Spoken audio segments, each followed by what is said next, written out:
ஜனவரி 19 உச்ச நீதிமன்றத்தில் வழக்கு வருகிறது. எல்லாரும் தெரியுங்க. அந்த வழக்குல பொதுக்குழு நடந்தது, பொதுக்குழு தீர்மானம் நடந்தது, மற்ற பிரச்சனைகள் அதிலேயே முடிவு வரும். ஈரோடுகளோட இரட்டையில தற்காலிகமாக தான் கொடுக்கப்பட்டது. எந்த குற்றம் சொல்லி என்னை சொல்லுகிறார் நீக்கிறதுக்கு காரணம் இல்லை. நான் என்ன குற்றம் செய்தேன் சொல்ல முடியுமா? யாருக்கு நான் நம்பிக்கை துரோகம் சொல்ல முடியுமா?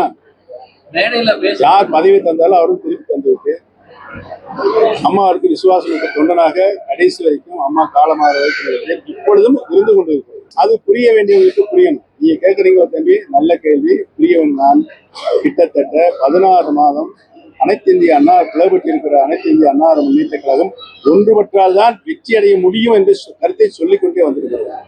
காதுல வாங்க மாட்டேங்கிறாங்கல்ல. ஜனநாயக முறைப்படி இந்த கட்சி இயங்க வேண்டும் என்று சொல்லுவது காதுல வாங்க மாட்டேங்கிறாங்கல்ல. தலைவர் போல அம்மா போல அண்ணா போல கட்சியை நடத்தணும்னு சொல்லி கேட்க மாட்டேங்கிறாங்கல்ல.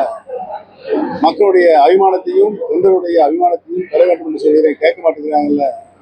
இதுக்கு மேல என்ன சொல்லுங்க? எங்களை கூட்டு வச்சிருக்கணும்னு சொல்றவங்க அவங்க மேல எத்தனை ஊழல் வழக்கு, இந்த மத்த பொதுவாவே எடுத்துங்க. இந்த கொடநாடு பிரச்சனை, கொலை பிரச்சனை, இதெல்லாம் இன்னும் வெளியில வரல. இதை வச்சு பொதுமக்களே சொல்றாங்க எடப்பாடியும் திமுகவும் ஒன்றிணைந்து செயல்படுறாங்க. அதனால இதுதான் பொதுமக்களுடைய கருத்து. சட்டமன்றத்துடைய விதிகளில் ஒரு கட்சி ஆளுங்கட்சியுடைய அந்த பொறுப்புகளுக்கு பதவி கொள்வாங்க. எதிர்கட்சி தலைவர் என்ற பதவி மட்டும்தான் அந்த பொறுப்பு சட்ட விதிகளில் இருக்கிறது. துணைத் தலைவர் என்ற இல்லை அப்படிங்கிறத மிக சட்டப்பேரவைத் தலைவர் ரூலிங்க கொடுத்திருக்காரு. அதுதான் சட்டமன்றத்தில் இருக்கு. அவர் நினைத்தால் கொடுக்கலாம், அவர் நினைக்கவில்லை மரியாதை. மற்ற கட்சிகளுக்கும் தலைவர் செயலாளர் கொடுக்கலாம். அவர் நினைக்கணும். சட்டமன்றத்துக்கு சபானுடைய தனி அதிகாரம், அது அந்த அதிகாரமே அவருடைய அதிகாரம் தான். சட்டமன்ற விதிகளில் என்னுடைய நாடாளுமன்ற தேர்தலில் இதனுடைய நிலைப்பாடு 10 ஆண்டு காலம் ஒரு சிறப்பான ஆட்சி மாண்புமிகு பிரதமர் நரேந்திர மோடி அவர்கள் தந்திருக்கிறார்கள். மீண்டும் அவர்கள் தான் மாண்புமிகு பிரதமராக வந்தால் நாடு சுட்சமாக நன்றாக இருக்கும், முன்னேற்ற செல்லும் என்ற எண்ணத்தில் நாங்கள் செயலாற்றுவோம். முதலமைச்சராக வந்தால் 100 நாள் கொடநாடு குற்றவாளியை கண்டுபிடித்து கண்டிப்பு என்று சொன்னார்ல. 6 கொலை நடந்திருக்குல்ல. சில அரசியல் ரகசியம் இருக்கு. உங்களுக்கு நாங்கள் சொல்ல முடியுமா? சொல்லுங்க. உங்களுக்கு ஒரு ரகசியம் இருக்கு, வீட்டுல ஒரு ரகசியம் இருக்கு, அப்பா அம்மாவுக்கு ஒரு ரகசியம் இருக்கு, வீட்டுக்காரமாவுக்கு ஒரு ரகசியம் இருக்கு. அதெல்லாம் சொல்ல முடியுமா? அம்மாவை நிரந்தர பொதுச் செயலாளர் என்று சட்டமன்ற பொதுக்குழு தீர்மானம் நிறைவேற்றினா அதை நீக்குவதற்கு எவனுக்கு அதிகாரம் இருக்கு சொல்லுங்க? யாருக்கு அதிகாரம் இருக்கு? அதை நீக்கினாங்கல்ல. மனச்சாட்சி இருக்கா அவங்களுக்கு? மனச்சாட்சி இருக்கா சொல்லுங்க? அந்த சேர்ல உட்காரலாமா? பொதுச் செயலாளர் சேர்ல உட்கார். யாருக்கு நிரந்தர பொதுச் செயலாளர் அம்மாவை தான் சந்தோஷமா அந்த தீர்மானத்தை நிறைவேற்றும். சந்தோஷமா தினந்தோறும் நான் அறிக்கை வாயிலா சொல்லிட்டே இருக்கேன். இந்த ஆட்சி என்னென்ன தவறு செஞ்சுட்டு இருக்காங்க, எதுல எல்லாம் சோரம் போறாங்க. புயல் வந்தா, வெள்ளம் வந்தா முன்னெச்சரிக்கை நடவடிக்கைகள் தோற்று போயிட்டாங்க, நிவாரண பணிகள் கொடுத்தா தோற்று போயிட்டாங்க சொல்லித்தான் இருக்கேன்.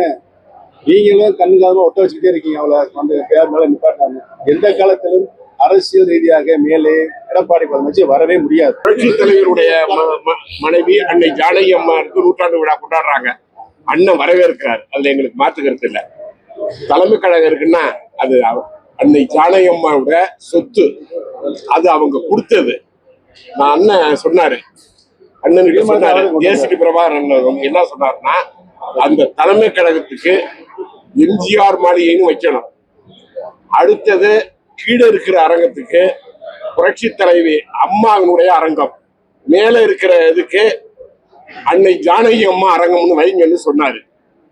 எடப்பாடி ஒத்துக்கவே இல்லை. மூஞ்சி சுருங்கிட்டு இந்த 3 பேரையும் வைக்க தயாராகல. போராடிதான் எம்ஜிஆர் மாளிகைன்னு வச்சான்.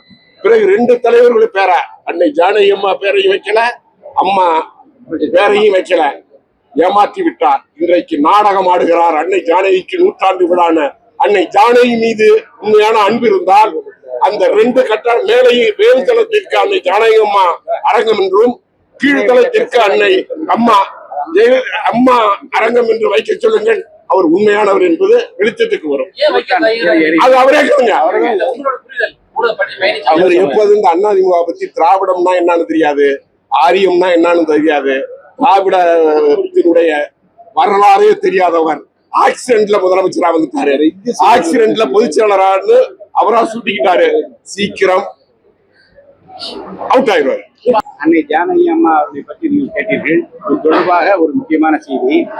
நூற்றாண்டு விழா தொடக்கத்தில் அண்ணன் அவர்கள் புரட்சித் தலைவர் எம்ஜிஆரின் நினைவிடத்திற்கு தியாகநகருக்கு சென்று ஆற்காடு சாலையில் அமைந்துள்ள நினைவிடத்தில் அவரை வணங்கி போற்றி அங்கே அறிவித்தார்கள்.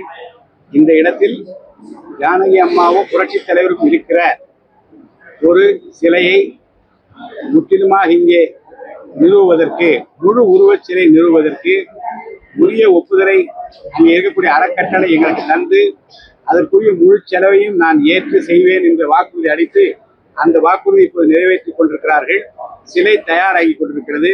வெகு விரைவில் இந்த நூற்றாண்டு விழாவை ஒட்டி அன்னை ஜானகி அம்மா அவர்களும் புரட்சித் தலைவரும் இணைந்து நிற்கிற முழு உருவ வெண்கல சிலையை நினைவில்லத்தில் வைக்கின்ற பெருமையைத்தான் மாண்புமிகு ஒருங்கிணைப்பாளர் அண்ணன் அவர்கள் செய்ய இருக்கின்றார்கள்.